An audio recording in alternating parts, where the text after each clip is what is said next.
Our next speaker is a native of Baton Rouge. He arrived at Tulane in 2023 from Northern Iowa, where he served as athletic director. With undergraduate and graduate degrees from Ole Miss, he worked in the athletic department. He played defensive tackle for the Rebels and worked previously as associate AD at Wisconsin. He also served as senior associate athletic director at Iowa State. At Tulane, the monies raised have grown dramatically, and the football team, by the way, is 3-0, heading into Saturday's game at Ole Miss. He's going home, but this time he's coming home with a win. That's what he told me earlier. Now, please give a warm welcome to Tulane Director of Athletics, David Harris. David.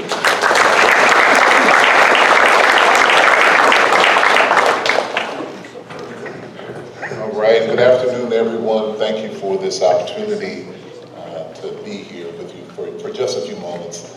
I would just start by saying it's an incredibly exciting time on our campus right now. It's exciting across all college athletics, but certainly at Tulane we have a number of positive things that are happening, both in athletics and outside of athletics. But when I look at our department, our volleyball program has now started the year off within 5 to 6 games. Our cross-country teams have each won their first meets of the year. And then, yes, our football program started off 3-0, having an opportunity to play 2 Power 4 programs and winning both of those games. We had a sellout in Yulman Stadium just this past Saturday. Maybe the best atmosphere that I can remember seeing in the short time that I've been here. Just really special to have so many people excited about what's happening with Green Wave Athletics and what's happening with our football team and our football program. So we're looking to keep that going. We're looking to keep it moving forward. We are playing my alma mater this week. I will tell you a secret in that I've been trying to find a secret way to be able to suit up and play a couple of plays against Ole Miss. But then I remember I want to win the damn game, so I need to stay on the sideline and not put myself in that position. But that'll be a huge game for us. But we have a strong team, we have a great coaching staff, and I know we're looking forward to the challenge. So I had an opportunity to be here as well last year. So I was just thinking back to some of the major things that happened, especially toward our football program here over the past year. So thinking back to last September, it was last year at this time that we were in a position that we and some other schools within the conference had been approached by the Pac-12 about potential membership. And so we went through that whole process and ultimately came to the conclusion that that wasn't the direction that we wanted to go. But it's one of the questions that I get most frequently. How can we get to a Power 4 conference? Are you going to get us to a Power 4 conference? How is that all going to happen? And one of the things that you learn going through that process is so much of that is determined by the strength of your football program, right? And so the better you are in football, the more opportunities you have in that space. But then the other thing you see, and you guys have seen it as it's played out across the country, what it takes to get an invitation is potentially shifting in that regard. There used to be a time where if you were going to be pursued to change conferences, that you had a conference of 12 and you were going to be the 13th member and they were going to cut you in on the distribution, and then you knew you were going to go from having this much money to this much money based on joining that conference. And while that still is happening, you're seeing it actually happen in different ways now, in that conferences, especially in the Power 4, are looking to see what kind of offer you can make to join their conference. In other words, for how long can you give up taking money from the conference? How can you make it attractive for us to bring you in? And so we know, schools like SMU a couple of years ago were able to get to the ACC, at least in part, because they were able to, and what's been reported was to give up distribution of money from the conference office for a 9-year period, and to have their donors back that play financially to make sure that they can continue to go forward. And so I don't know which path that's going to take going forward from here, if there will be more traditional connections to where, okay, you're going to join and here's the distribution, or if it's going to be, hey, if you're interested in joining the SEC, the Big Ten, the Big 12, you need to take 50% distribution for a period of time. You need to take 25% for a period of time. You need to take no distribution for a period of time. So all of that is certainly going to impact any decision that we make in this space. Our big thing is to control what we can control, to continue to do the right things, to continue to put forward strong programs, to continue to build facilities that are needed, and to make sure that we have opportunities as we go down the road to make decisions that are in the best interest of not only our department, but the entire university. From that, spun forward to having our football program be in the conference championship game for the third year in a row, which was an exciting opportunity for us. And it just underscores the importance of strong leadership and Coach Summerall's ability to be able to come in his first year.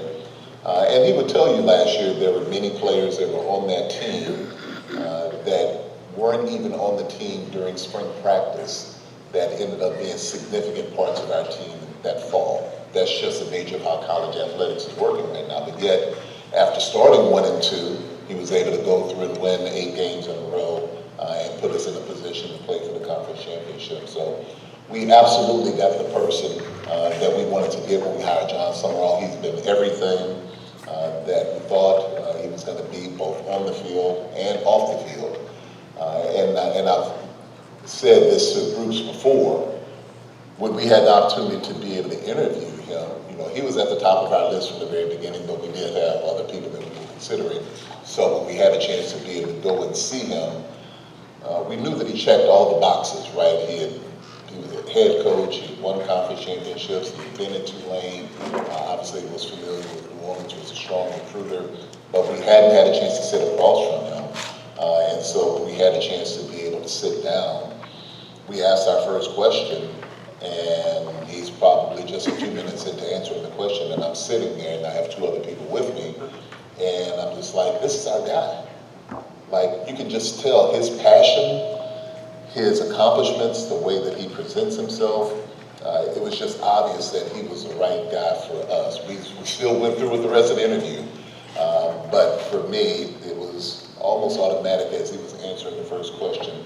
You could sense the energy, you could sense the excitement and the passion, everything that he brings to the table every day. He did it in that session, and he has carried that over during his time with us. Which brings me to the next thing that I think about going back about a year or so. So because we had that success, then it became our responsibility to retain him after the first year. And as everybody heard, he was being pursued by other schools. And so the best thing that we did, I think, during that time period was that even before other opportunities came up, we put a package in front of him with the attempt to say, we want you here. You're our coach. We want you here for a long time, and we want to continue to invest in you and invest in this program and make sure that this is where you want to continue to be. And so we believe that as it got to a point where he was fielding those offers and having those conversations, he knew we were serious about the future of Tulane football. And he wanted to continue to be a part of that. And so it was fortunate that it worked out, that he made the decision to stay. I know that people come up to me all the time. One of their favorite things to say to me is, you have a great coach. I don't know how long you'll be able to keep him, but you have a great coach. That's like said to me almost every day. And I said, that's okay. If people want him, it means we're being successful, and that's a good problem to have.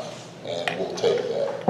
And so, but we're very fortunate that his leadership is continuing to take us forward as we went through that process. And then rolling forward from there, we had lots of conversations about improving our facilities. Specifically, there was a lot of conversation about the enclosed practice field that's now being built in the playground lot. Most people call it the bubble. So it's a 75-yard inflatable structure that we hope to have done sometime early in 2026. That work is ensued and continues. We want to do everything that we can to have the facilities necessary for our student athletes, our coaches, and our program to be able to have success. And then finally, I'll just say, most recently, one of the big impacts that we've had with football is just the passage of the House case.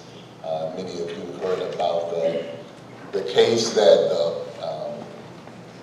class action suit that was brought forward by student athletes against the NCAA and the Power 5 conferences that was settled, and based on that settlement has changed the rules within college sports. Probably at the top of that list is the idea that we can now directly pay student athletes as a part of pool benefits and for their name, image, and likeness. And so in response to that, we started a fund called the Greenway Talent Fund that just started on July the 1st.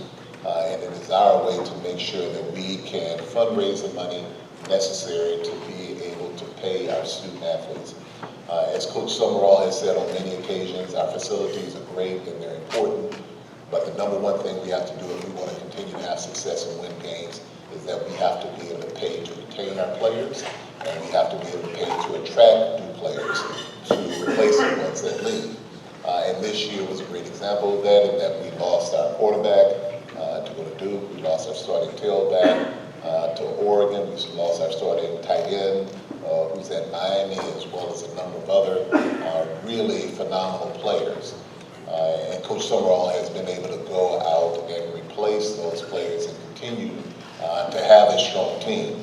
And that's based on his leadership and based on his recruiting, but also based on our ability to provide the financial backing that our football program needs to continue to have success in this new world of college athletics, when each year student athletes can transfer openly and they are going to different schools based on who can offer them the most money. Tulane University is not going to be in a position where we are offering the most money in a lot of those situations, but we do have to offer enough to be competitive. We have to offer enough to make sure that we can keep our program strong, because we believe we have all the other elements necessary to be able to have success. So I'm excited about our future. I'm excited about our program. Excited to watch us continue to have success this year, and I know that we have a great coaching staff with men who are committed not just to what's happening on the field, but what's happening in the lives of our student athletes, which means a great deal to me. The final thing I'll say in closing is, we talk a lot about, our sports programs and what happens in the field of competition. I would say I'm equally proud to see what our student athletes are doing in other areas. Last year, our student athletes as an entire population had a 3.2 grade point average, and they had a 95% graduation rate.